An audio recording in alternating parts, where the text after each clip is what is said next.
नमस्ते cancer. Cancer यानी कर्क राशि में सुरेश को ट्रिपल एस हिंदी टैरो से। तो आज हम कैंसर यानी कर्क राशि के लिए सिंगल्स की जनरल लव रीडिंग करेंगे। जो सिंगल हैं, विडो या विडोवर रहे हैं या डाइवोर्सी रहे हैं या अभी तक सिंगल हैं, अनमैरिड हैं, कवारे हैं, रीजन चाहे कोई भी रहा लेकिन अपने आप को सिंगल मानते हैं, ये रीडिंग सिर्फ और सिर्फ उनके लिए है। जनरल है, जनरल होने के कारण आप पर मैच हो भी सकती है, नहीं भी हो सकती। जिस पर जितनी मैच होती प्लीज़ आप एक्सेप्ट कर सकते हैं। सनसाइन, मूनसाइन या नाम राशि जिसके साथ भी अटैचमेंट फील होती है, अट्रैक्शन फील होती है, उसी के साथ देख सकते हैं। अगर आप पर्सनल रीडिंग चाहते हैं तो नीचे डिस्क्रिप्शन बॉक्स में डिटेल्स दी गई है, वहाँ जाकर चेक कीजिएगा। कोई भी कन्फ्यूजन, डाउट होने पर व्हाट्सएप मैसेज के जरिए आप इसे क्लियर कर सकते हैं। और ये रीडिंग जो है हमारी 22 से लेकर 29 मई 2026 तक के लिए वीकली यानी साप्ताहिक रीडिंग रहेगी। तो इसमें सबसे पहले लव रिलेशनशिप एरिया को लेकर आपकी करंट एनर्जी चेक करेंगे। आपकी करंट एनर्जी क्या है, आप क्या महसूस कर रहे हैं। फिर देखते हैं नए पर्सन के लिए एनर्जी। अगर कोई नया बंदा आपकी लाइफ में आ रहा है, चाहे भले ही इंसान नया ना हो, आप उसे फ्रेंड के रूप में, दोस्त के रूप में, क्लिक बॉस के रूप में या रिलेटिव या नेबर के रूप में पहले से जानते हैं, लेकिन लाइफ पार्टनर बनने के लिए आ रहा है, तो एनर्जी क्या रहेगी और पास्ट पर्सन के लिए एनर्जी क्या रहेगी। अगर आप किसी पास्ट पर्सन से डील कर रहे थे, अटैचमेंट या जुड़ा हुआ महसूस कर रहे थे लेकिन दूरियां बनी हुई है, तो वापस आने की एनर्जी क्या रहेगी और इस रिश्ते की गाइडेंस क्या रहेगी। उसके बाद डेली रूटीन में आप लोगों की डिमांड पर जो एक सेगमेंट, एक क्वेश्चन ऐड किया गया है, एंजल जी आपके उस क्वेश्चन का क्या आंसर देंगे। एंजल कहें, गॉड कहें, अल्लाह कहें, यूनिवर्स कहें, भगवान कहें, जिस एनर्जी के साथ भी आप कनेक्ट होना चाहते हैं, जिसको भी अपना इष्ट मानते हैं, उसी एनर्जी के साथ आप इसे देख सकते हैं। तो चलिए कैंसर यानी कर्क राशि देख लेते हैं। लव रिलेशनशिप एरिया को लेकर जो है आपकी करंट एनर्जी क्या है, इस वक्त आप क्या महसूस कर रहे हैं। Justice, the lovers and 7 of cups. तो कैंसर जो आपकी एनर्जी है वो बता रही है कि आप लाइफ में जस्टिस चाहते हैं, न्याय चाहते हैं, कर्म और धर्म के अकॉर्डिंग चीज़ों को बैलेंस करके चलना चाहते हैं। आप चाहते हैं कि किसी के साथ भी कोई अन्याय नहीं होना चाहिए, धोखाधड़ी नहीं होना चाहिए, ना तो उनके साथ अन्याय होना चाहिए, ना किसी थर्ड पर्सन के साथ अन्याय होना चाहिए। तो क्योंकि जो ये द लवर्स का कार्ड बता रहा है कि हो सकता है कि आपने किसी से प्यार मोहब्बत किया है और उन्होंने भी आपसे प्यार मोहब्बत किया है, दोनों ही एक दूसरे से प्यार करते हैं, मोहब्बत करते हैं, लेकिन कुछ सिचुएशन ऐसी बन जाती हैं कि कई बार जो है आंखों देखी चीज़ या कानों सुनी बात भी सच नहीं होती। तो आप थोड़ा सा कन्फ्यूज़न में हैं, दुविधा में हैं, स्टक एनर्जी में हैं, आप कोई भी डिसीजन नहीं ले पा रहे हैं। इसलिए क्योंकि हो सकता है कि रिश्ते में आपके साथ चीटिंग हुई है, धोखाधड़ी हुआ है, कुछ ऐसा हुआ है जो नहीं होना चाहिए था, तो इसीलिए आप कन्फ्यूज़न में हैं, दुविधा में हैं। हो सकता है कि आप किसी और के साथ अपने आप को बिजी किए हुए हैं, अपने आप को व्यस्त किए हुए हैं, ताकि आपको रिश्तों के बारे में ना सोचना पड़े, कन्फ्यूज़न में ना रहना पड़े। किसी के साथ डेट्स पर जाना, चैटिंग करना, बातचीत करना, एक दूसरे के साथ खाना पीना करना, अच्छी अच्छी बातें करना, तो उस तरह की एनर्जी के साथ आप डील करते हुए दिखाई दे रही हैं, ताकि आपको पास्ट के बारे में ना सोचना पड़े और जो भी करे वो पास्ट पर्सन ही करे। तो इसीलिए आप अभी अपने आप को बिजी किए हुए हैं, आप रुके हुए हैं, ठहरे हुए हैं, कंफ्यूजन में हैं कि आप क्या करना चाहिए, क्या नहीं करना चाहिए। और यहाँ डिसीजन मेकिंग में आप समय लेना चाहते हैं, वक्त लेना चाहते हैं, ताकि बातचीत करके रिश्ते को, चीज़ों को इजी और आसान किया जा सके। कोई भी लाइफ चेंजिंग डिसीजन ना लिया जाए, किसी के साथ कोई अन्याय, कोई धोखाधड़ी, कोई चीटिंग, कोई चालबाजी नहीं होनी चाहिए। कर्म और धर्म के अकॉर्डिंग आप जस्टिस चाहते हैं, न्याय चाहते हैं, आप अपनी लाइफ में जो है खुशहाली चाहते हैं, बैलेंस चाहते हैं, स्टेबिलिटी चाहते हैं। आप नहीं चाहते कि आपकी वजह से किसी की ज़िंदगी ख़राब हो या उनकी वजह से आपकी ज़िंदगी में कोई परेशानी, कोई प्रॉब्लम आए। तो जो भी बंदा या बंदी आपकी लाइफ में रहा है, तो आप उसमें थोड़ा सा समय और वक्त लेना चाहते हैं, या फिर आप अपने आप को बिजी किए हुए हैं, ताकि जो भी कुछ करें वो सामने वाला करे, वो सोचे समझे और डिसीज़न ले, जो भी उनको डिसीज़न लेना है। लेकिन आप हर तरह से जो है न्याय चाहते हैं, बैलेंस और स्टेबिलिटी चाहते हैं। तो देख लेते हैं नए पर्सन के लिए आपकी एनर्जी क्या रहेगी। अगर कोई नया पर्सन इन दिनों आपकी लाइफ में आ रहा है, भले ही इंसान नया ना हो, आप उन्हें किसी भी रूप में पहले से जानते हैं, लेकिन लाइफ पार्टनर के रूप में आ रहा है, तो उसके प्रति आपकी एनर्जी क्या रहेगी। 2 of wands, queen of cups and 10 of wands.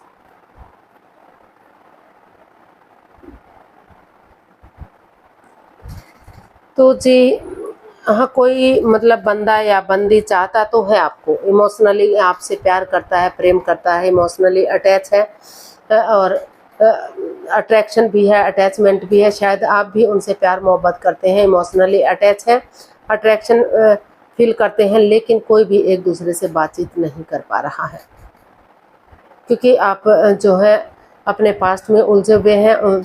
आपको रिश्ते बोझ लगने लग गए हैं, फिजिकली या मेंटली आप डिस्टर्ब हो चुके हैं। तो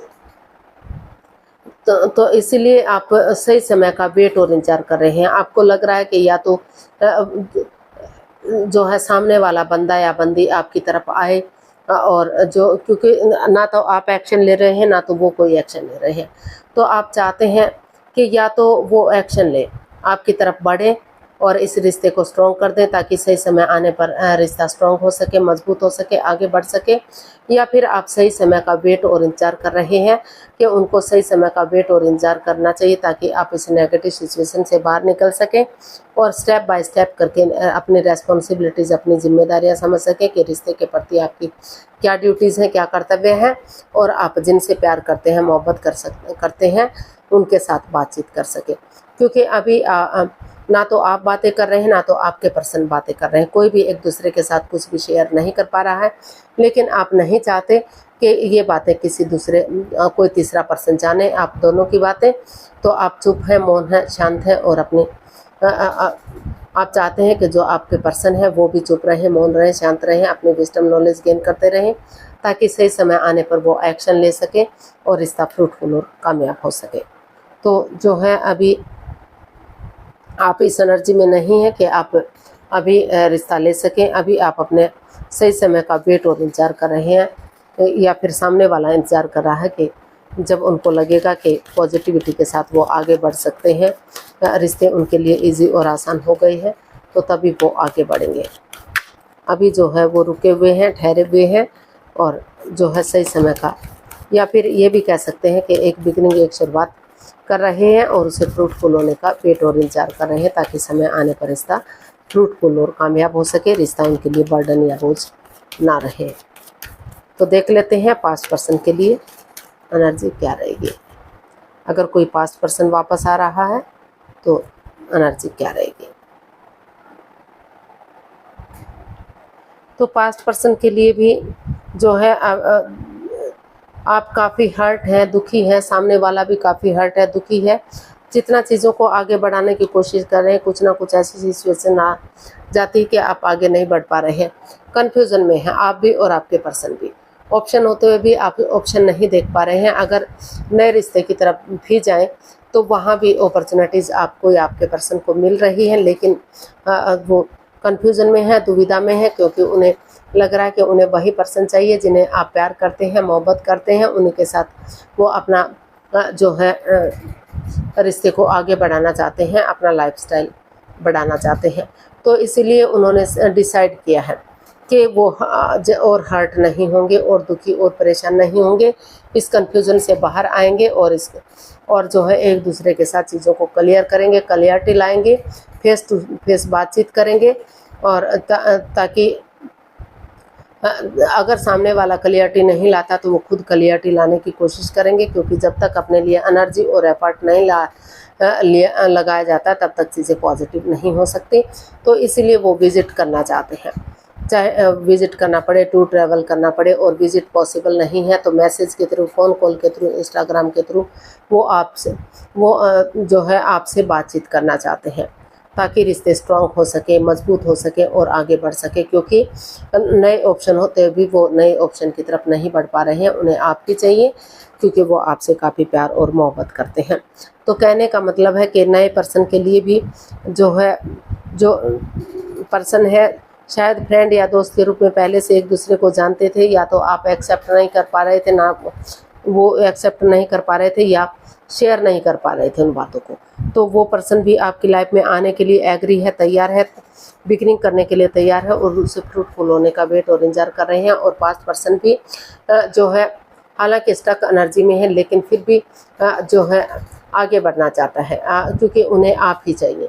वो उस एनर्जी के साथ रहना चाहते हैं जो उनसे, जिनसे वो प्यार करते हैं, मोहब्बत करते हैं। तो इस कन्फ्यूजन से बाहर निकलते हुए वो आप से बातचीत करके रिश्ते को इजी और आसान बनाना चाहते हैं। तो नए एवं पुराना दोनों ही चाहते हैं, दोनों में ही थोड़ी बहुत कन्फ्यूजन है, लेकिन दोनों ही आगे बढ़ना चाहते हैं, वेट और इंतजार करना चाहते हैं सही समय का, सही वक्त का, ताकि सही समय आने पर रिश्ते स्ट्रॉन्ग और मजबूत हो सके, आगे बढ़ सके। तो गाइडेंस देख लेते हैं।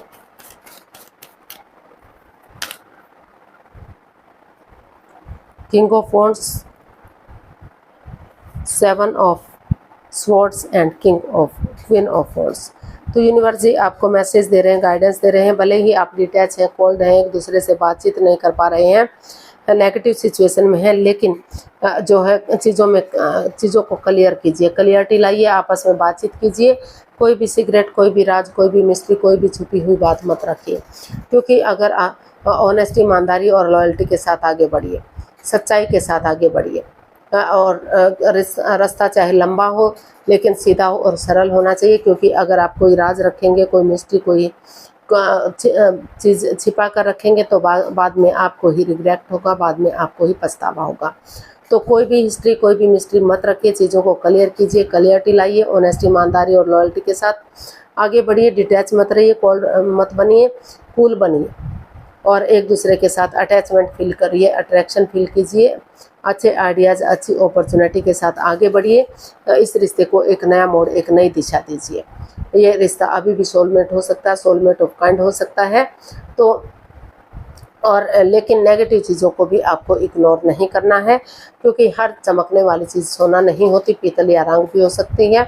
तो जांच परख कीजिए, जांच पड़ताल कीजिए और इजी और आसान वे में आगे बढ़िए। चीज़ों को क्लियर कीजिए, रिश्ते को एक नया मोड़, एक नई दिशा दीजिए, एक नई डायरेक्शन दीजिए। रिश्ते स्ट्रॉन्ग होंगे, मजबूत होंगे और ग्रोथ, सक्सेस, प्रोस्पेरिटी, नेम और फेम के साथ आगे बढ़ सकते हैं और जो है रिश्ते को आगे बढ़ाया जा सकता है। तो देख लेते हैं एंजल जी क्या आंसर देंगे। प्लीज़ आप अपनी आंखें बंद कीजिए। 15 सेकंड का आपको समय दिया जाता है। आपका समय शुरू हुआ। अब कम से कम सब माइंड से 3 बार क्वेश्चन को दोहराइए, ताकि कोई कन्फ्यूजन, कोई डाउट ना रहे। और अगर 15 सेकंड में नहीं सोच पा रहे हैं तो कोई बात नहीं, वीडियो को पॉज कीजिए, थोड़ा सा समय लीजिए, वक्त लीजिए, ताकि आप कंफर्म कर सकें कि एक्चुअली आप चाहते क्या हैं। तो अगर 15 सेकंड में नहीं सोच पा रहे हैं तो वीडियो को पॉज कीजिए और समय लीजिए। जब आपको लगे कि क्वेश्चन सोच लिया है तो वीडियो को ओपन कीजिए और आंखें खोलिए। जो भी क्वेश्चन था एंजल जी आपके क्वेश्चन का आंसर देंगे। अब आपका समय पूरा हुआ, आंखें खोल सकते हैं, वीडियो ओपन कर सकते हैं। एंजल जी आपके क्वेश्चन का आंसर दे रहे हैं। जो भी आपका क्वेश्चन था ये रहा, और ये क्वेश्चन आपके साथ मैच हो भी सकता है, नहीं भी हो सकता, क्योंकि ये जनरल क्वेश्चन है और इस रीडिंग से बिल्कुल अलग भी आप इसको समझ सकते हैं। तो इट्स अप टू यू। तो यूनिवर्स ही आपको मैसेज दे रहे हैं, गाइडेंस दे रहे हैं। ये आप पर डिपेंड करता है कि आप नए रिश्ते की तरफ जाएंगे या पुराने रिश्ते की तरफ जाएंगे। तो जिस रिश्ते की तरफ भी आप जाएंगे वो आप पर डिपेंड करता है। वही आपके लिए सही हो सकता है, उपयुक्त हो सकता है। तो सोचिए, विचारिए और डिसीजन लीजिए। सोच विचार करके डिसीजन लीजिए। तैस में आकर कोई भी लाइफ चेंजिंग डिसीजन मत लीजिए। और जो भी आप सोचेंगे, समझेंगे और जो भी आप डिसीजन लेंगे वही आपके लिए परफेक्ट हो सकता है, सही हो सकता है। तो आज के लिए इतना ही, फिर नई वीडियो के साथ मिलते हैं। अगर वीडियो सही लगती है, अच्छी लगती है तो प्लीज़ लाइक, शेयर और सब्सक्राइब करें। कमेंट्स करना ना भूलें। इससे मोटिवेशन मिलता है, आपको नोटिफिकेशन मिलता है, वीडियो बनाने में मदद मिलती है। तो जल्दी मिलते हैं नई वीडियो के साथ। तब तक के लिए हैप्पी रहें, खुश रहें, आबाद रहें। नमस्ते, थैंक यू सो मच।